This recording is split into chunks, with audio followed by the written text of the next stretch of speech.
ข่าวนี้ก็จะมารีวิวขนมไม้ขนมไม้รอบนี้จะเป็น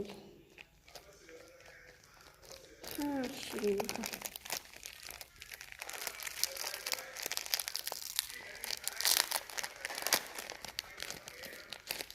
อันนี้จะแกะ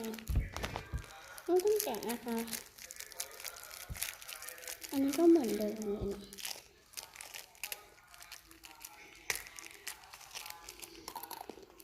อันนี้กรอบมากมันไม่หลายสีแต่ว่าพี่ซื้อสีนี้มาให้ชมพู